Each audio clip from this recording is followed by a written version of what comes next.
This summer, my grandmother, who was 95, passed away. And when a grandparent dies, you think about some of those great memories that you had growing up. And one of the things that I was reflecting on this summer as we drove past her old house and was thinking about some of the early memories of family times at her house was her swimming pool. And I remember learning how to swim and being 5 or 6 years old, and remember climbing up onto the diving board. It couldn't have been more than 2 feet off of the water, but it seemed like it was 10 or 15 feet. Do you remember the first time you went onto a diving board? And it was so bouncy. And I stood there. I remember standing there for minutes, maybe hours, I don't know, and getting enough courage to actually jump into the water. And I remember jumping into the water and going over to the side and then saying, that was not nearly as bad as I thought it was going to be. And going back up onto the diving board, and once you get used to that bounce of the diving board and realize that 2 feet really isn't as far as you thought, you dive in again, jump in again, and you go, well, that was actually fun. And you get out again and you go, wow, you know what? I can do other things here besides just jump in. Once you overcome that fear of just jumping into the water, boy, now you can do things like cannonballs.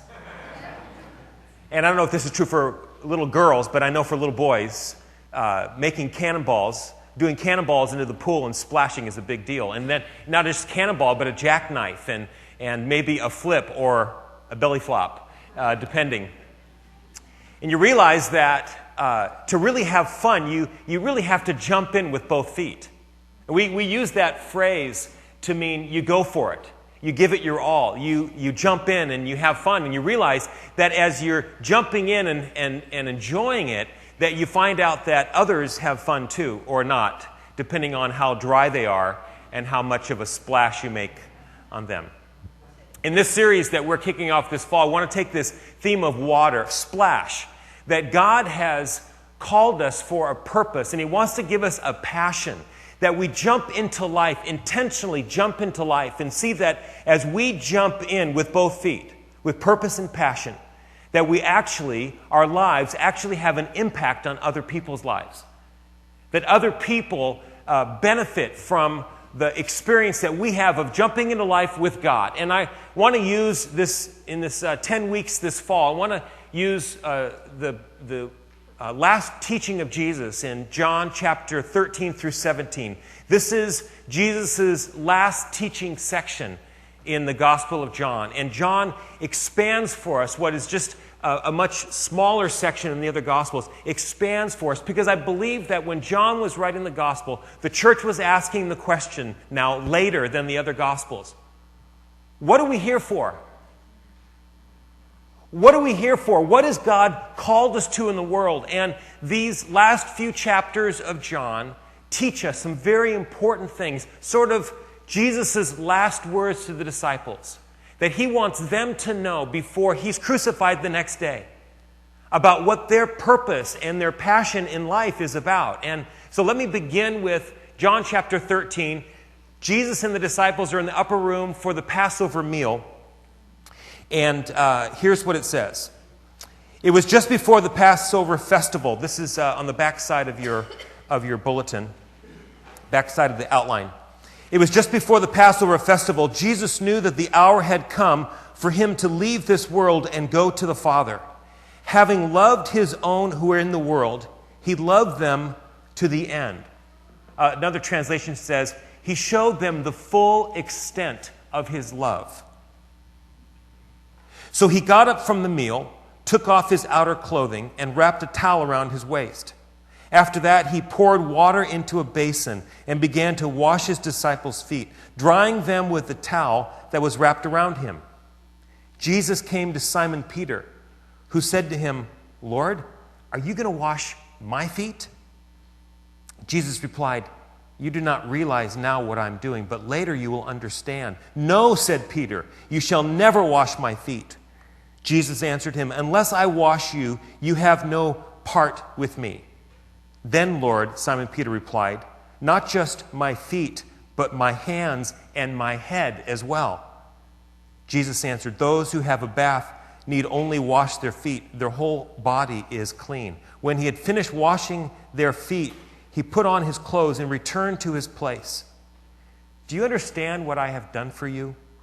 he asked them. "You call me teacher and Lord, and rightly so, for that is what I am. Now that I, your Lord and teacher, have washed your feet, you also should wash one another's feet. I have set you an example that you should do as I have done for you. Very truly I tell you, servants are not greater than their master, nor are messengers greater than the one who sent them. Now that you know these things, you'll be blessed if you do them." This passage in John centers around Jesus and the disciples, and in particular, Peter steps up. And Peter is the disciple who's most often ready to take a risk. He's the one at Caesarea Philippi who steps up when Jesus says, "Who do men say that I am?" He's the one who steps up and says, "You are the Christ, the Son of the living God." He's the one who steps out of the boat when he sees Jesus walking on water. He's the fisherman who left everything, who dropped his nets to follow after Jesus. And Peter is offended that Jesus wants to wash his feet. So Jesus takes off his outer clothes, wraps a towel around his waist like a servant, and begins to wash the disciples' feet. They were going to have the Passover meal, and it was essential as Jewish believers that they are washed before they eat. It was ceremonially unclean for them to not wash first before they eat. And besides, there's a practical issue. Dusty roads, sandals, they're reclining at table, their feet are in each other's faces, and you just couldn't eat without washing first. Peter takes offense because he respects Jesus. He calls him teacher and Lord.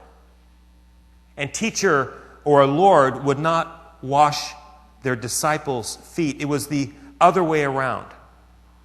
Peter can't picture someone of Jesus' stature bowing down, submitting himself as a servant to wash his feet.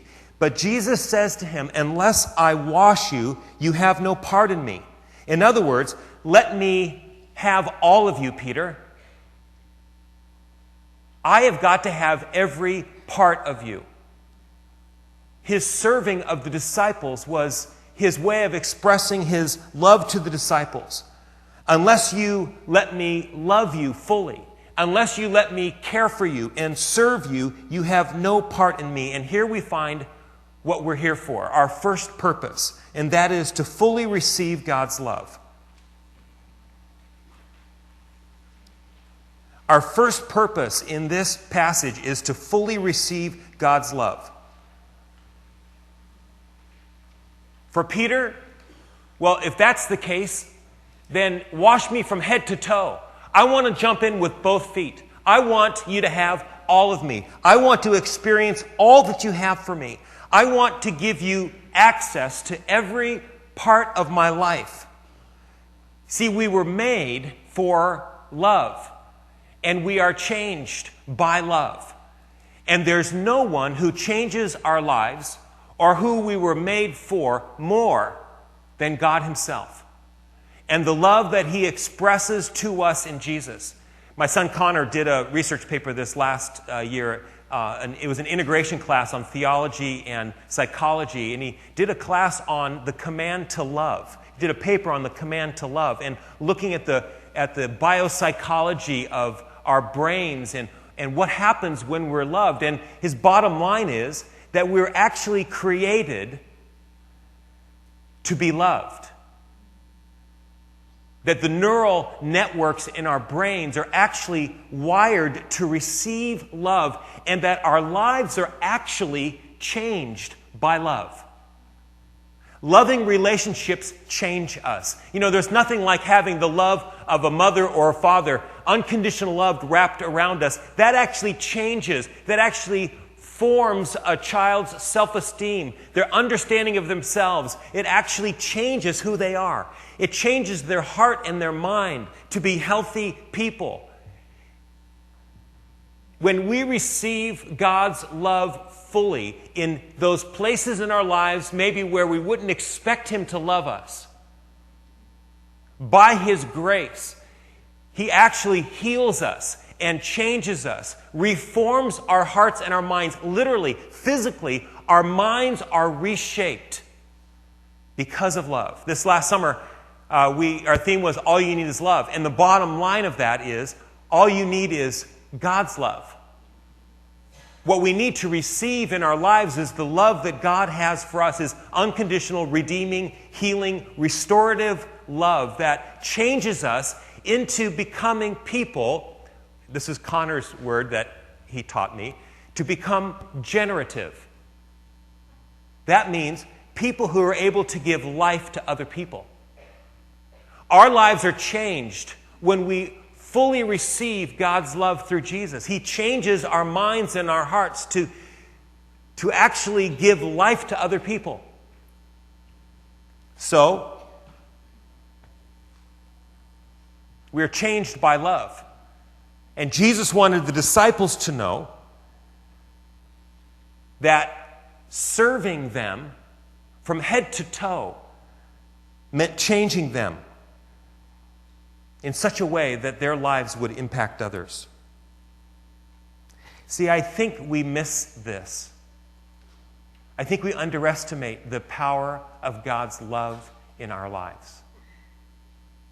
We live in busy, overscheduled, consumeristic lives where we begin to think that the purpose of life is about things and popularity and possessions. But our purpose doesn't begin with the things in life. The writer of Ecclesiastes, Solomon, had everything. Everything. Wives, possessions, lands, riches. He had everything. And he says in Ecclesiastes, meaningless. It's all meaningless. It amounts to nothing. It's utterly meaningless. Everything is meaningless.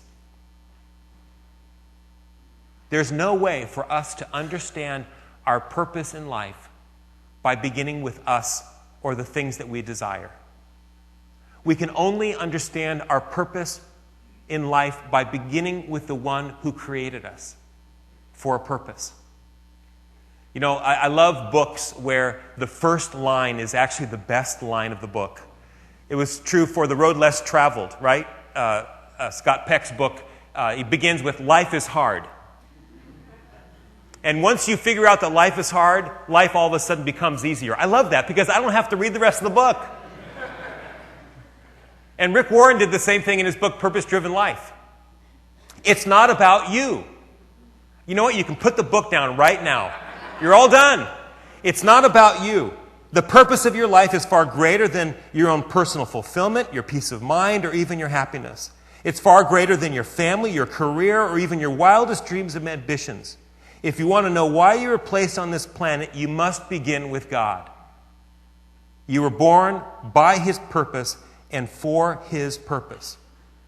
We have to begin with God and remember that He's the one who has created us for a purpose. To be in relationship with Him. To allow Him to love us fully.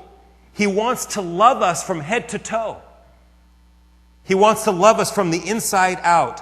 Our hearts, our minds, our intentions, our habits, our addictions, our past, our future, our present. He wants to love us in our relationships. He wants to love us in our dreams. He wants to love us in our fears. He wants to love us from head to toe. That is powerful.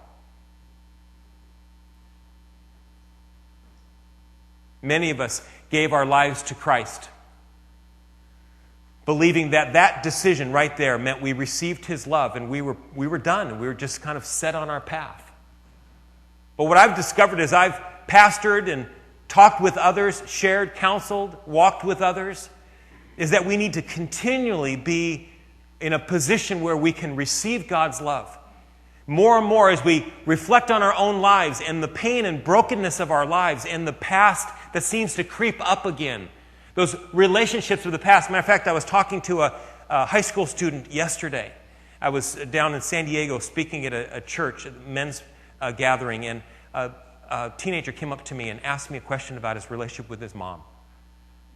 He said, do you think that I need to forgive my mom for the things that she did to me before God could ever use me to do what he wants me to do in the world? That was a profound question. And many of us ask the same question. We get tripped up by past relationships, past hurts, past pain that we think disqualifies us, and certainly it hampers us. But God wants to take that. My answer to him was, I don't think that you have to wait, but I certainly believe that while you're serving him, he wants to heal that hurt in you. Because he wants to redeem that chapter of your story. He wants to be able to use your redeemed pain to make a difference in other people's lives. So yeah, I think you do need to deal with that. And that's true for all of us. The stuff in our lives that seems to disqualify us. We don't really experience God's grace, his love, his redemption, his healing in those places where we look at our past or into our future or our present relationship and say, God, I need to know your love in this part of my life. So let me just ask you before we go any further, what part of your life do you need to experience God's unconditional healing love?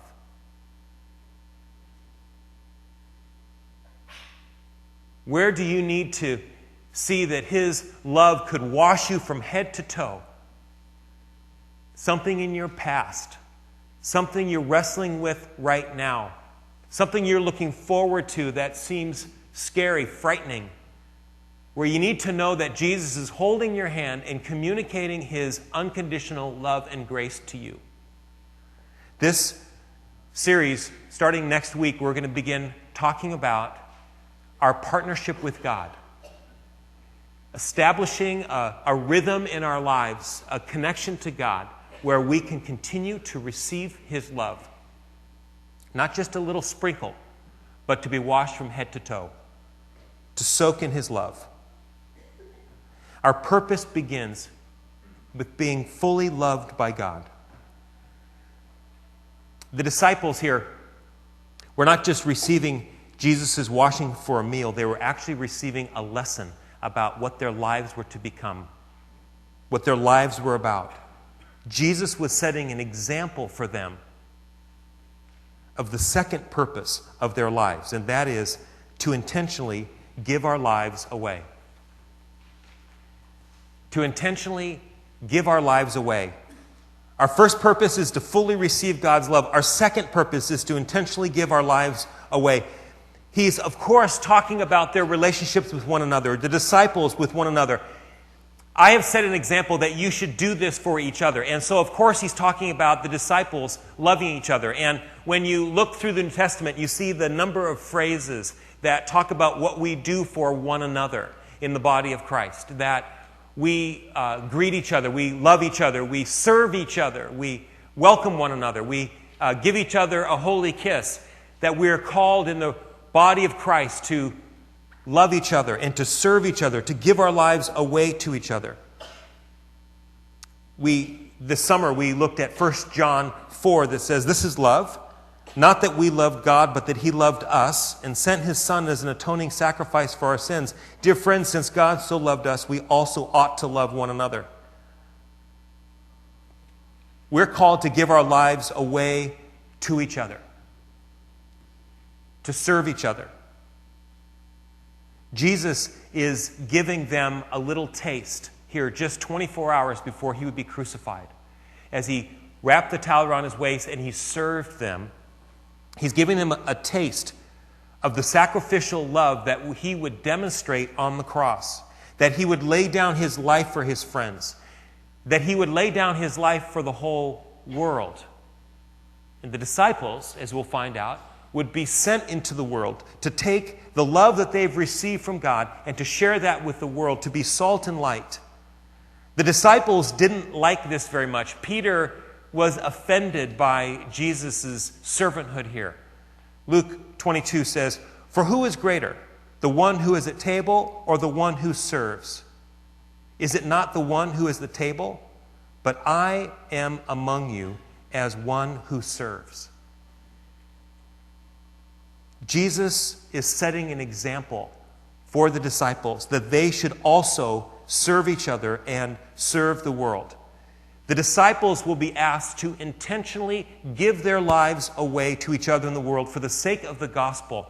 And what's important about this is that Jesus has infused into their lives not just an idea that serving means I sign up to be a volunteer once a month, but that service would actually be an attitude of their minds and their hearts, that it would be the orientation of their lives to serve others. Not for a short-term assignment like signing up as a volunteer, not as a special assignment like just for professionals like ministers. But all of us as followers of Jesus Christ would have this attitude, this perspective, a way of orienting our lives so around giving our lives away, not just looking out for ourselves. To be self-giving rather than self-centered. And so Paul writes in Philippians chapter 2, it's in your outline, in your relationships with one another, have the same attitude of mind Christ Jesus had, who being in very nature God did not consider equality with God something to be used to his own advantage. Rather, he made himself nothing by taking on the very nature of a servant, being made in human likeness. Have this same attitude. Reorient your mind around the idea of giving your life away. In this series, we're going to take a look at the way God has uniquely shaped each one of us to give our lives away. We're going to take a look, each one of us are going to take a look at our shape. And you've heard that acronym before. Our spiritual gifts, our heart or passion, our abilities, our personalities, and our past experiences. Last year, we all shared our stories. Our theme, What's Your Story?, was an opportunity for us to share with each other in small groups and in conversation with one another, small groups, to share with each other our story. And that's really the E of shape. And we're going to build on the E, the SHAP. And to see that, not only does each of us have a unique spiritual gift, but the combination of all of those things together makes each of us uniquely created and equipped to serve God with each other in the church and in the world. So we're going to share that with each other and get a sense that God has called us not just for a short-term assignment or just a special assignment, but the way that God has called us to be people who give our lives away. So this last verse of this section is really interesting. Jesus says something very powerful. He says, now that you know these things, you will be blessed if you do them. Now that you know these things, you'll be blessed if you do them. Jesus says something very interesting here. It is not enough for us to know the purpose of our lives in order to be blessed. And this is, I don't know if it's just our church or just North American churches, but we have this thing about knowing and doing. We're pretty happy knowing more. But Jesus says, it isn't how much you know, it's what you do with what you know. Now that you know these things, you're not going to be blessed until you actually do them.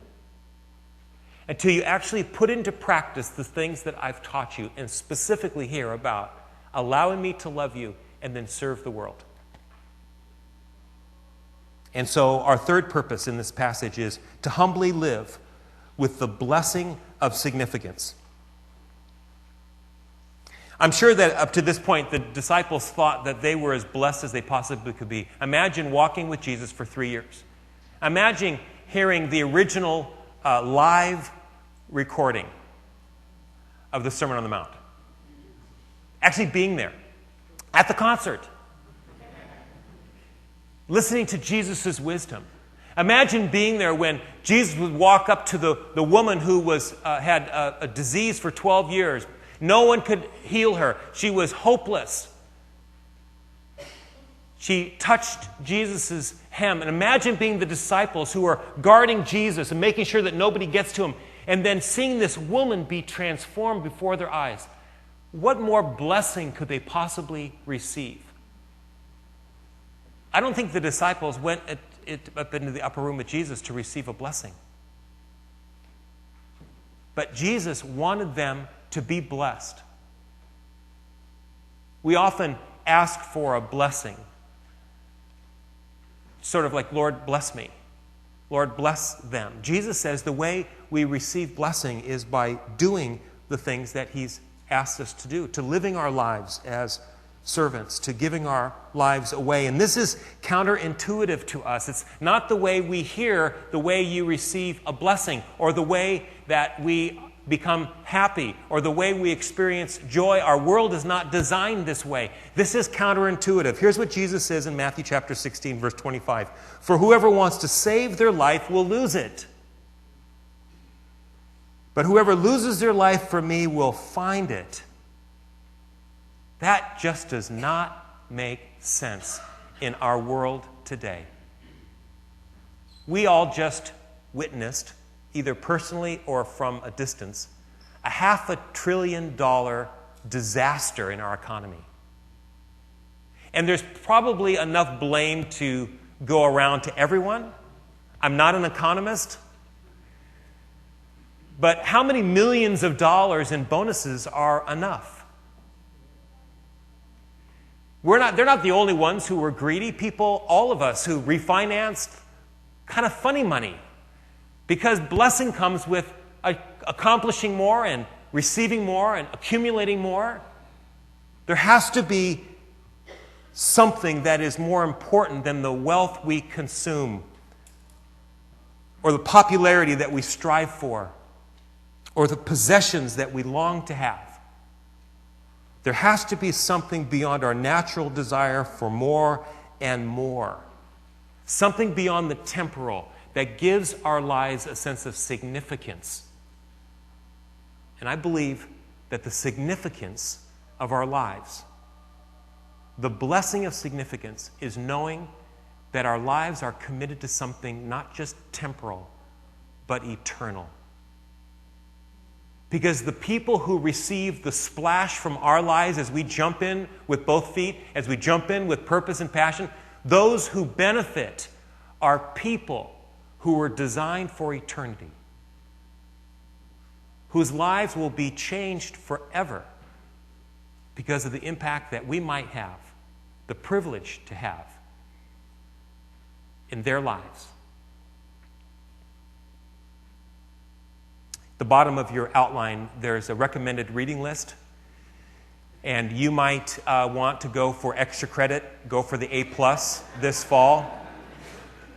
We're going to be looking at Scripture together in these 10 weeks. We're going to be talking about this in our small groups, but you might want to pick up one of these books that'll help you get an angle, a deeper angle on what it means for us to live our lives for God, to make a difference for Him.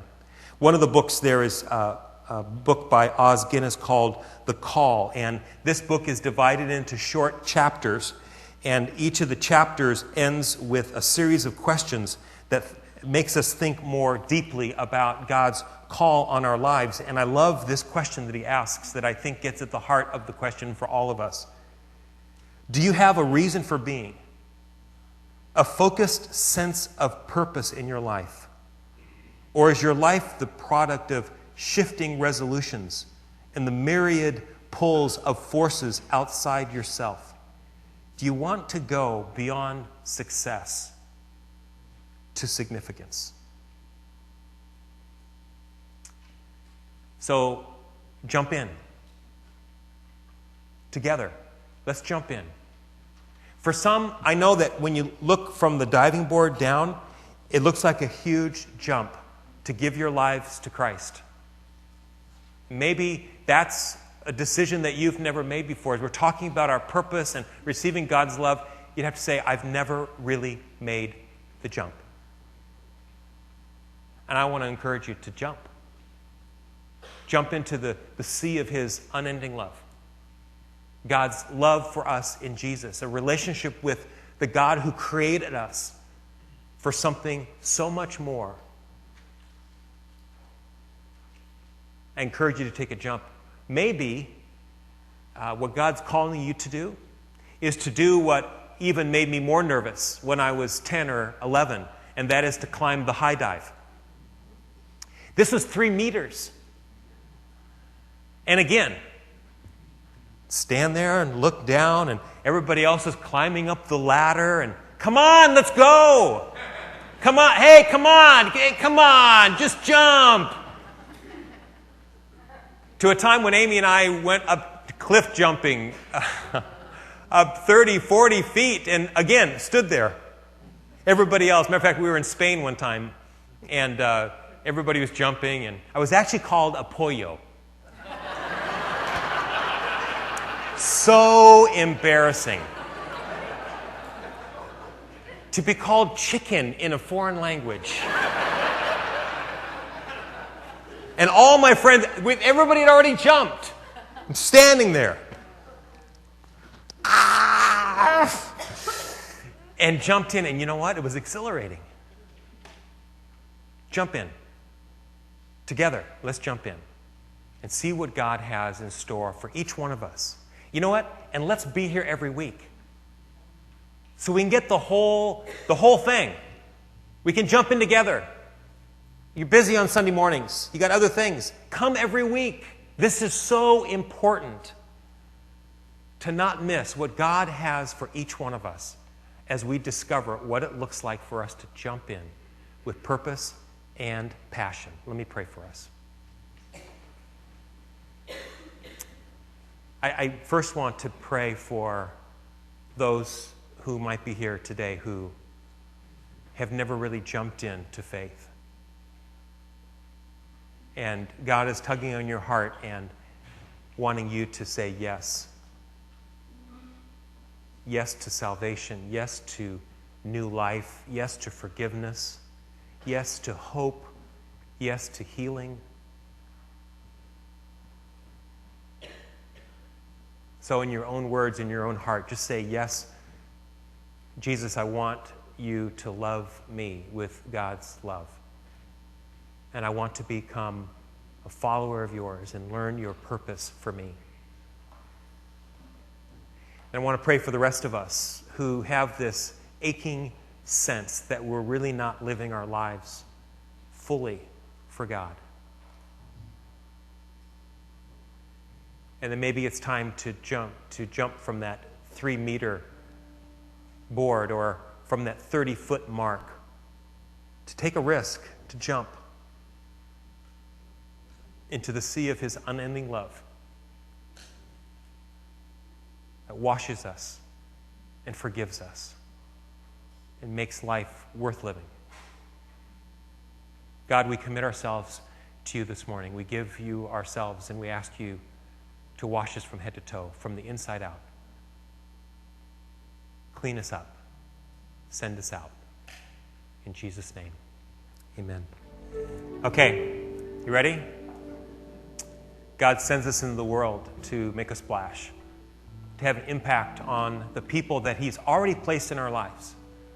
So I pray this morning that we go with his grace, that we're filled with his love, that we're guided by his truth as we enter into those places where he's calling us. Let's go with his blessing. Amen?